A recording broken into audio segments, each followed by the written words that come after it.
In the 2024 campaign, there was a lot of signaling, not just from Trump, but from, J.D. Vance and some of these other figures, some of Trump's children, on social media, and I believe also interviews, basically promising the release of Epstein documents if Trump were to be elected. And this is also true of things that were stated by the current FBI director and FBI deputy director. And a few months before, things really exploded with Trump getting kind of feisty on his social media posts. We had, Kash Patel and Dan Bongino and sort of basically come out and say Epstein definitely killed himself and all this stuff. And then Pam Bondi kind of followed suit. And then they released this video that has a minute missing, which obviously was going to make people that think Epstein didn't kill himself, or at least didn't kill himself without help from the outside. It's not going to put any conspiracies to rest if there's like a minute plus missing and then the metadata shows that the video was edited. And so there's been all this backpedaling, but it's very bizarre that they would mishandle this so extensively. I mean, maybe they thought that the base didn't really care that much, or that they could distract them with something else eventually if they never had the intention to release these things, which is what seems to be the case. But now, I think now they're trying to use the distraction or develop new distractions, as soon as this kind of boiled over and really kind of splintered and angered a large segment of Trump's base. There were releases of documents on the MLK assassination, and Tulsi Gabbard has now been releasing stuff on Russiagate, and Trump is putting all the stuff like AI videos of Obama getting arrested. So now it's kind of trying to shift gears and get the base riled up about something else and be like, please forget about the Jeffrey Epstein case. But it's really bizarre. Particularly the most bizarre of it all would be Trump's own response. He obviously fails to understand how a large segment of his base feels about this case by trying to wash it away and call it a Democrat-invented hoax and all of this stuff. My opinion generally is that some figures in the Trump administration were kind of chosen as a PR move, and that they're not actually in charge of what they're nominally in charge of. So like Pete Hegseth, head of the Pentagon, he's kind of a Fox and Friends, he's a TV show host. And the deputy director of the Pentagon, Steve Feinberg of Cerberus Capital, is most likely the person actually running the Pentagon, not Hegseth, in my opinion. And I think that's true also for RFK Jr. in charge of HHS. I don't really think he's running. He's just kind of this figure that connected with Trump's base, particularly during the COVID era, and made them think reforms would come. And those reforms haven't really come, but he's kind of there to give the impression that things have changed. But the person behind him, the deputy secretary, is Jim O'Neill, who's a career affiliate of Peter Thiel, who's also the power behind J.D. Vance and, a man that made Palantir what it is. I think it's just a way of sort of masking the people that are actually running stuff. And I think that's probably true, too, of Kash Patel and Don Bongino, who were basically out there. They were making the rounds on podcasts and were making these connections and building trust and relationships with the public in Trump's base. But it seems like they're not actually running anything, in my opinion. They're kind of figureheads in a way, and they're willing figureheads, I would say. Yeah, there was that hostage video. It felt like a hostage video with Kash Patel and Dan Bongino kind of sitting there saying, no, we looked and there's no scandal, there's no Epstein cover up. Yeah, and that's what Trump's base, a lot of them thought too. And it's kind of impressive in a sense that would not have been an anticipated reaction to these guys being rolled out to do that. So maybe, I don't really know what to think about it. It's very odd. And I think either it was a drastic underestimation of how much this case matters to the American public, or maybe it was something else that has yet to make itself apparent. I honestly don't know, but it's definitely been very bizarre. And a lot of the comms seem to have been, it's just been bungled, frankly. So you mentioned the video, that's the Epstein jail cell surveillance video that was sort of released as there's nothing to see here, but they hadn't cleared the metadata, and it was apparent that there was missing content from this video. Yeah, and apparently also, it focuses on a few cell doors, but those weren't the doors to Epstein's cell. In the bottom, you can see the path to a stairwell that leads to where Epstein's cell was. So it's not even really that. The entry to where Epstein was is not actually the focus of the video, but I guess having it on those doors makes people think that kind of misleadingly, those were the doors to where Epstein was. And that's not the case. And were there other stairwells or entrances to that block of cells where Epstein was that weren't on film? I mean, again, it's not conclusive at all. I was just saying it's not conclusive at all necessarily, even if there wasn't time missing in the video. It's complicated. I think a lot of people have forgotten that Jeffrey Epstein's death in prison happened during the first Trump administration. So anything that would be released that would suggest that something unusual happened the night that he died would come back to roost for the previous Trump Department of Justice and presumably former Attorney General William Barr. And somehow a lot of people have forgotten that. One can interview Alfredo Rodriguez now about why he chose to circle Trump's name or Briatore's name or any of these other figures. Courtney Love was also a circled name. Interesting. What do we think that's about? Hard to know. Some authors have speculated that, through her father, who was a road manager for the Grateful Dead, that she was sort of brought into this weird circle of intelligence link stuff, since authors more recently have sort of pointed to that band and some of these other groups in the 60s of having CIA and other suspect connections, and sort of that a lot of the 60s counterculture was engineered various purposes, but I'm not an expert on that, so I don't really want to speculate too much. But that's sort of been I believe Covert Action magazine, actually, and I forget who the author was, so sorry about that. But they have a whole article detailing alleged ties between Courtney Love and some nefarious actors, so I'll refer people. I read it once, but I wasn't, So yeah, I started a new series, which is called First Friends, which is sort of like a play on, like First Lady. And yeah, the idea is what you said, exploring the possibility of figures close to Donald Trump, still close to Donald Trump, that have unusual, or rather that have never been reported about, connections to Epstein, which suggests that if I could find it, I'm sure the New York Times and these people could have found it too. And why haven't they reported on it, especially if there's blood in the water against their least favorite president, right? So the first person in this series is about a man named Flavio Briatore, who's probably best known for his career as a top guy in Formula One racing in Europe.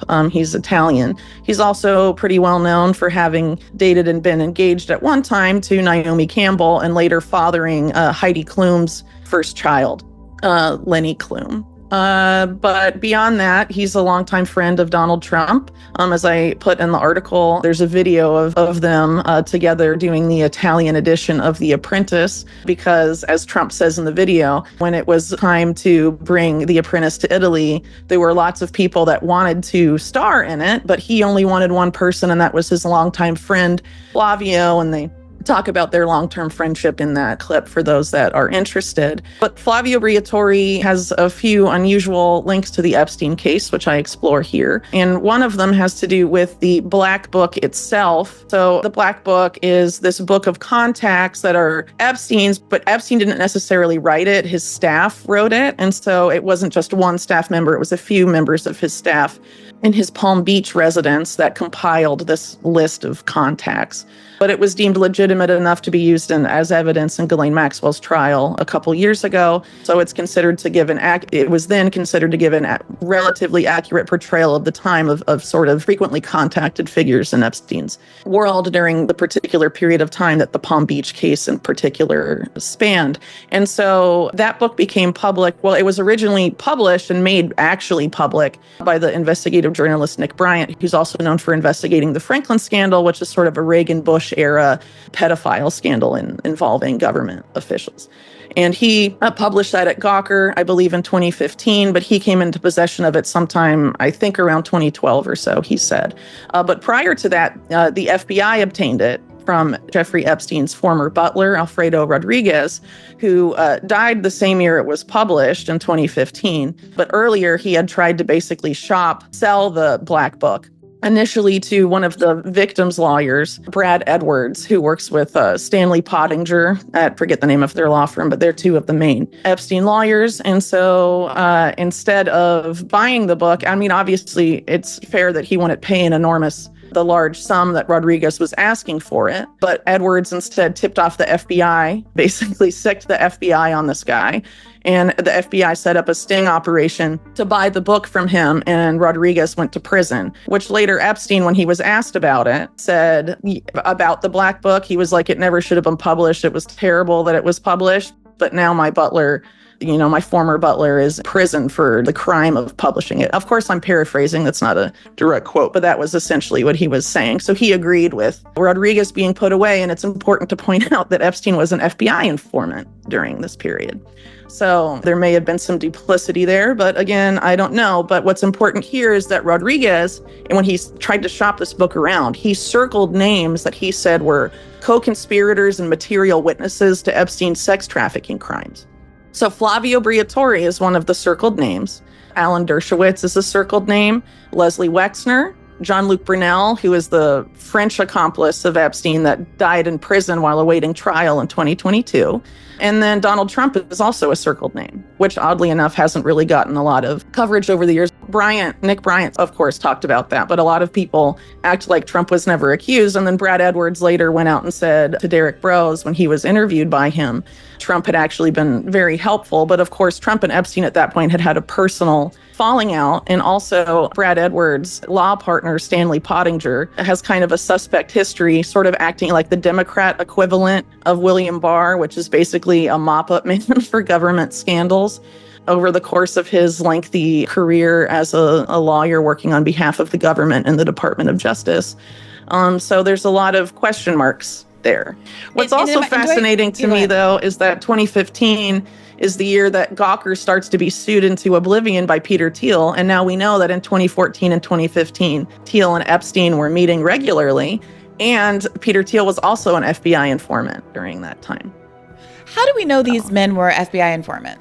Well, I'm pretty sure in the case of Epstein, and it's sourced in my book, but I'm pretty sure it's the FBI admitted it, or another aspect of the government admitted it, because it came up in a court case. I forget which victim court case.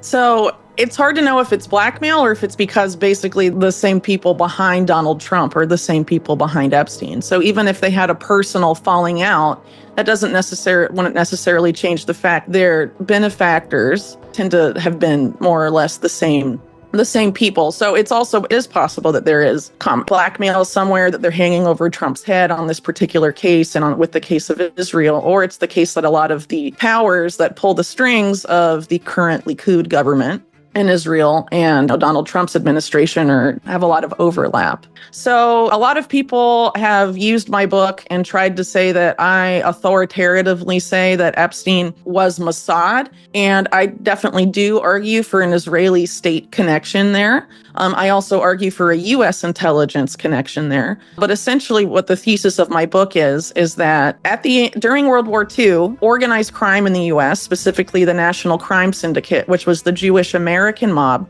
and the Italian mafia, which then the main leader of the Italian mafia of this faction, and after World War II gets deported to Italy and he sort of sets up shop there, they merge with intelligence interests, mainly the precursor to the CIA and American intelligence. And then that's sort of how the nexus behind Jeffrey Epstein and this broader network begins. And of course, a lot of those Jewish American organized crime interests are intimately involved with the establishment of the State of Israel in 1948, specifically the arming of the Haganah and other armed paramilitary groups that enacted the Nakba and led to the creation of the State of Israel in 1948. And not just organized crime figures, but also some of these organized crime-linked oligarch families, like the Bronfman family, also involved in that, for example. And basically, I explore how these networks developed in these various countries and argue that this is really a transnational power structure.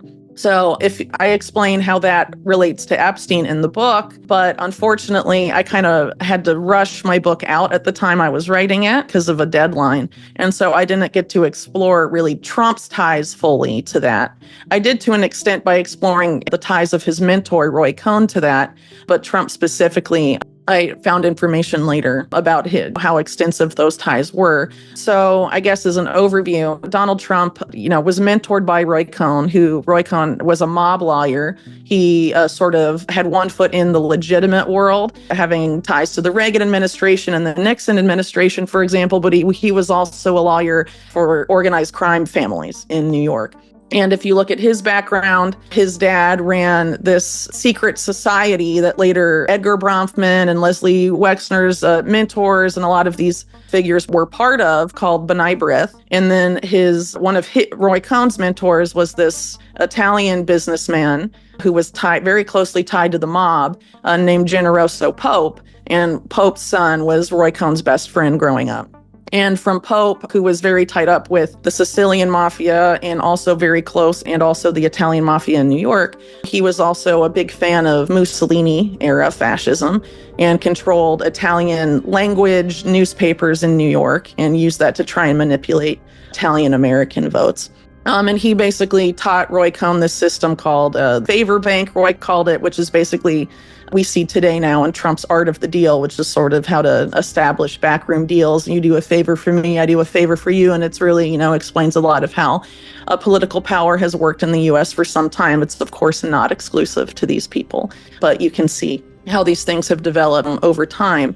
And so in the case of Trump, around the year that Roy Cohn dies, he becomes the controlling shareholder of a company called Resorts International. So Resorts International has long-term affiliations to the same syndicate of organized crime, specifically the Jewish American head of it, Meyer Lansky. And Resorts International was also created initially. It was formerly Mary Carter Paint Company, which is an acknowledged CIA front company. So basically, Donald Trump became controlling shareholder of this in '87. That's also the year, I believe, that he bought Adnan Khashoggi's yacht. And that yacht Khashoggi had used for sex blackmail purposes, as I note in my book. And then Trump tries to expand with Resorts International his holdings at Atlantic City, New Jersey, but at the time they were trying to make the new Vegas, essentially. And of course, Vegas itself has a lot of historical organized crime connections, and so did a lot of the companies trying to make casinos in Atlantic City. But he eventually has financial issues with that. And in the early 90s has to be bailed out. He's going bankrupt, and he's bailed out by Rothschild banking interests. The main banker involved there, of course, is Wilbur Ross, who was Trump's Secretary of Commerce during his first term, and that appointment was seen as Trump sort of returning the favor in a way of him being bailed out by the Rothschild Inc., essentially, in the early 90s. And if that bankrupt, if he hadn't been bailed out then, who knows if Trump would even still be around today as a businessman and a famous public figure.